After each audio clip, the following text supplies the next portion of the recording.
Assalamualaikum warahmatullahi wabarakatuh. Apa kabar anak-anak hari ini? Semoga sehat selalu ya, tetap semangat semuanya. Sebelum kita memulai pembelajaran, jangan lupa ya untuk sarapan dulu ya sebelum memulai aktivitas. Nah, ini adalah materi pertemuan pada hari ini. Ya, sebelum kita belajar, mari kita berdoa. Berdoa dimulai. Aplikasi Bangun Ruang Sisi Lengkung. Ini adalah pertemuan ke-16 matematika. Indikator pencapai kompetensi pada pertemuan ini, yang pertama menentukan luas permukaan dari gabungan beberapa bangun ruang sisi lengkung, dan yang kedua menentukan volume dari gabungan beberapa bangun ruang sisi lengkung. Outline yang akan kita bahas pada pertemuan kali ini, yang pertama ialah luas permukaan gabungan bangun ruang sisi lengkung, dan yang kedua volume gabungan bangun ruang sisi lengkung, serta yang terakhir adalah aplikasi bangun ruang sisi lengkung. Luas permukaan gabungan dua bangun bisa kalian lihat di sini ya. Jadi kalau kemarin sebelumnya itu kita hanya satu bangun tabung atau kerucut ataupun bola. Kalau ini ada beberapa gabungan bisa kita lihat. Ada yang kalian melihatnya? Bagian bawah kira-kira bangun apa? Ya, bangun tabung. Dan yang bagian atas? Ya, bagian setengah bola.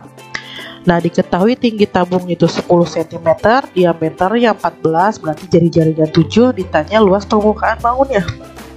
Nah, kalau ditanya luas permukaan bangun, kalian lihat pertama kali bagian menempel.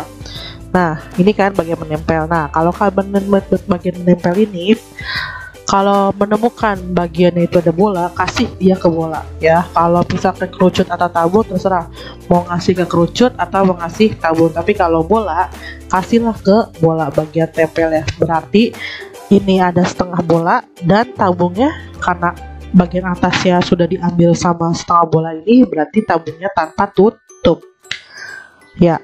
Kita cari luas permukaan setengah bola, rumusnya 2 kali V kali R kuadrat. Kita masukkan R-nya 7 ya, dapat hasilnya itu 308 cm persegi. Lalu kita cari luas permukaan tabung tanpa tutup, berarti kita hanya pakai luas alas sama luas selimut. Luas alas rumusnya V R kuadrat, sedangkan luas selimut rumusnya 2 kali V kali R kali T. Masukkan R-nya 7 dan T-nya 10. Dapatlah hasilnya 594 cm persegi. Nah, lalu luas permukaan gabungannya kita jumlahkan antara luas tengah bola dengan luas tabung tanpa tutup, didapatkan hasilnya 902 cm persegi. Lalu bagaimana dengan kalau volume gabungan dua bangun? Nah, kalau kalian lihat volume itu hanya melihat gambar saja ya, tidak harus ada yang menempel. Kalian kasih ke siapa yang harus mengalah, nggak harus. Jadi kita lihat di sini hanya ada dua bangun, yaitu setengah bola dan tabung. Kita cari volume setengah bola, berarti setengah kali 4/3 VR pangkat 3, atau kalian langsung 2/3 kali VR pangkat 3.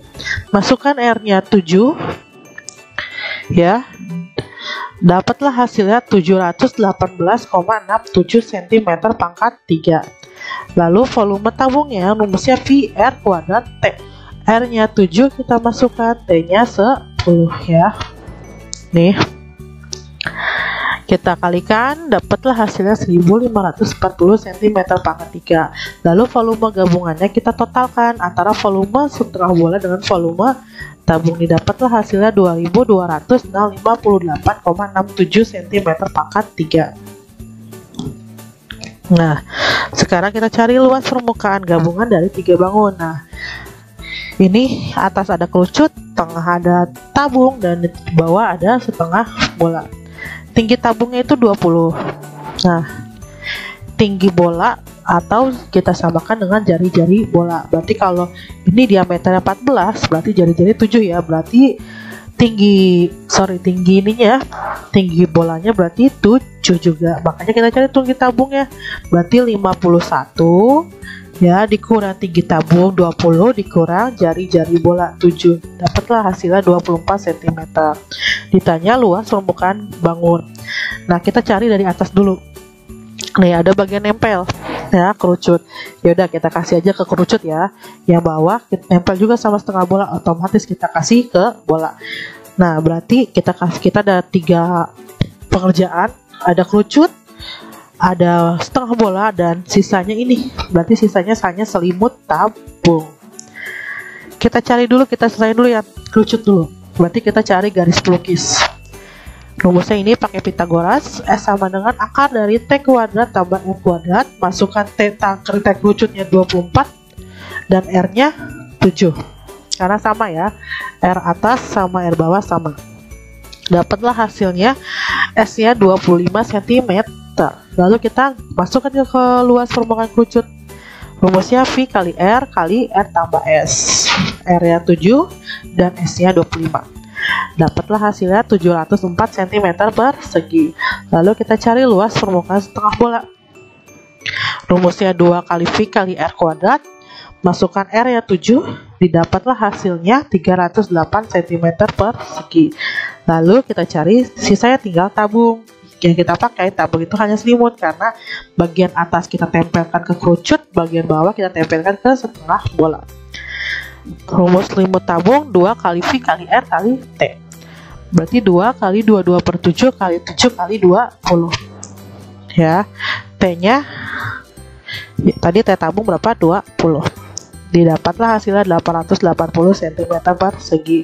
Nah luas permukaan gabungan ya, kita totalkan antara luas permukaan kerucut, setengah bola, dan selimut tabung. Didapatlah hasilnya 1892 cm persegi. Volume gabungan 3 bangun.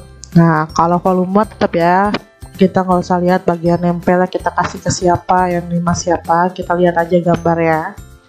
Yang atas berarti kerucut, yang bawah adalah tabung, dan yang paling bawah adalah setengah bola. Kita cari dulu volume kerucut. Rumusnya 1/3 kali V kali R kuadrat T. Kita masukkan jari-jarinya 7 dan tingginya 24. Nah didapatlah hasilnya volume kerucut adalah 1232 cm pangkat 3. Lalu volume setengah bola, rumusnya 2/3 kali V kali R pangkat 3. 2/3 kali 22 per 7 kali R nya 7 pangkat 3. Didapatkan hasilnya 718,67. Lalu selanjutnya adalah volume tabung. Rumusnya V R kuadrat T. Masukkan jari-jarinya 7, tinggi tabungnya tadi 20. Didapatlah hasilnya 3080 cm pangkat 3. Maka volume gabungannya kita jumlahkan antara volume kerucut, setengah bola, dan tabung. Didapatlah hasilnya 5030,67 cm pangkat 3. Lalu ada soal kayak gini.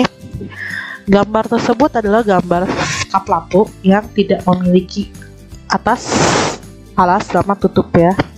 Alas dan tutupnya itu berbentuk lingkaran. Berapa sih luas bahan yang diperlukan untuk membuat kap lampu tersebut?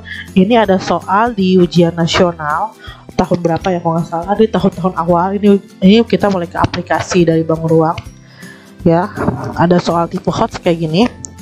Hanya diketahui kayak gini ya, jari-jari atas atau jari-jari kecilnya 6, jari-jari bawah atau jari-jari besarnya 12, tingginya 8. Nah sekarang kita ini kira-kira menyerupai bangun apa sih kalau kayak gini? Apakah tabung, apakah kerucut, atau bola?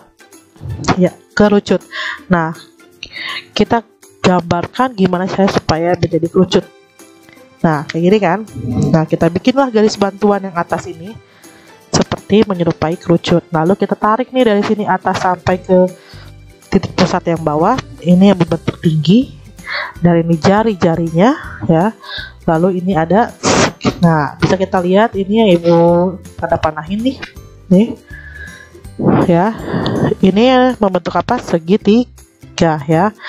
Segitiga besar. Nah kalian lihat di sini ada segitiga kecil, berarti pakai aspek kesebangunan ya. Kita pakai segitiga kesebangunan, kita bandingkan antara segitiga kecil yang di atas dengan segitiga besar ya. Segitiga kecil punya H nih, H berarti dari sini sampai sini. Berarti kalau segitiga besar dari sini sampai sini, berarti H tambah 8. Kita bandingkan, H H per H tambah 8. Sama dengan kita bandingkan lagi. Ini jari-jari ya, 6, jari-jari yang kecil, segitiga kecil ini 6, sedangkan yang besar ini berapa? 12, berarti 6 per 12. 6 per 12 bisa kita perkecil, sama-sama dibagi berapa? Ya, dibagi 6 hasilnya dapat 1 per 2. Lalu kita kali silang, H kali 2, 2H, H plus 8 kali 1, dapat H plus 8. Pindah posisi, H jadi min H, 2H dikurang H jadi H, sama dengan yang sebelah kanan 8, dapatlah H nya 8. Nah sekarang kita cari sisi miring, kita lambangkan dengan S. S itu berarti kan sisi miring atau garis pelukis yang besar. Nah supaya dapat S ini berarti kan S1 ditambah S2 ya. Nah sebelum kita cari S1 sama S2, kita cari dulu S-nya. S-nya berarti pakai Pitagoras. Nah tingginya H tambah 8, jari-jarinya 12, berarti 12 kuadrat tambah H-nya tadi berapa di sini? 8 ya, ditambah lagi 8, jadi 8 tambah 8 16 kuadrat. Jadi 12 kuadrat tambah 16 kuadrat.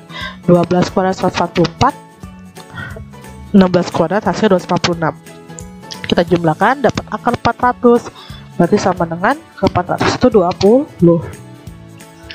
Lalu sampai situ belum selesai juga, kita pakai konsep kesebangunan lagi ya. Kita bandingkan antara yang besar, jari-jari besar sama jari-jari kecil, berarti 12 per 6 sama dengan sisi miring yang besar S ya, karena keseluruhan kan. Sisi miring yang kecil S1. Nah, jadi 12 per 6 sama dengan S per S1. 12 bagi 6 sama dengan 2. S-nya 20 per S1. Berarti S1-nya itu adalah 20 bagi berapa yang hasilnya 2? Iya, S1-nya berarti 10. Ya, makanya luas bahan yang dipakai, ditanyakan luas bahan yang dipakai untuk membuat kap lampu ini, berarti luas kerucut yang besar dikurang luas kerucut yang kecil. Luas kerucut itu berarti apa? VRS kan. Kalau yang besar kita kasih lambang R besar, yang kecil kita kasih lambang R kecil. Untuk yang besar S-nya sisi miringnya totalnya yaitu kita pakai S, karena S-nya itu S1 tambah S2. Sedangkan yang kecil hanya perlu S1 ya. Makanya V kali R besar kali S dikurang V R kecil kali S1. Masukkan 3,14 kali R besar R12 dikali S-nya tadi berapa nih? 20 dikurang 3,14 kali R kecilnya 6 dikali 10. Ya, paham sampai sini? Nah, lalu dari sini kita lihat sama-sama punya berapa? Sama-sama punya 3,14 ya. Berarti 3,14 dikali 12 sama 6. KPK-nya EPB-nya berapa? 12 sama 6.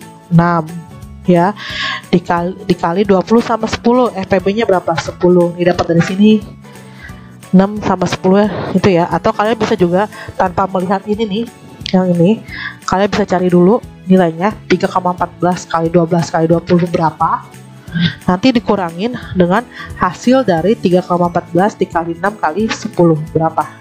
Itu lebih gampang itu aja kalau kalian kurang mengerti nyari FPB di sini ya. Dapatlah hasilnya 565,2 cm persegi ya. Lalu kita lihat aplikasi yang kedua. Selain bikin kap lampu, kita bisa lihat juga di magnet ya. Nih, gambar di samping adalah magnet silinder. Alas dari magnet tersebut dibentuk dengan dua lingkaran yang sepusat ya. Pusatnya ini nih. Lingkaran yang lebih kecil atau R dalam, ini R1 nilainya 4. Lingkaran yang lebih besar atau R luar kita kasih dengan lambang R2 nilainya 6. Tinggi magnetnya 10. Tentukan luas permukaan magnet dan volume magnet. Luas permukaan magnet itu berarti kan luas tabung luar dikurang luas tabung dalam. Luas tabung luar kita pakai jari-jarinya R2, rumusnya kan 2VR kali R tambah T. Nah, tabung luar R2, sedangkan tabung dalam R1. Masukkan angkanya. Yang kiri hasil ini dapat 602,88, yang kanan hasilnya 351,68. Didapatlah luasnya 251,2 cm persegi. Sedangkan volume magnet, volume luar dikurang volume dalam, ini rumusnya VR T luar kita pakai R2, dalam pakai R1. Didapatlah hasil volumenya 62,8 cm pangkat 3. Oke, itu aja dari Ibu. Cukup sekian. Tetap jaga kesehatan dan kerjakan lagi ya tugasnya di Google Classroom kalian. Tetap semangat terus pokoknya dalam mengerjakan matematika. Wabillahi taufiq wal hidayah. Wassalamualaikum warahmatullahi wabarakatuh.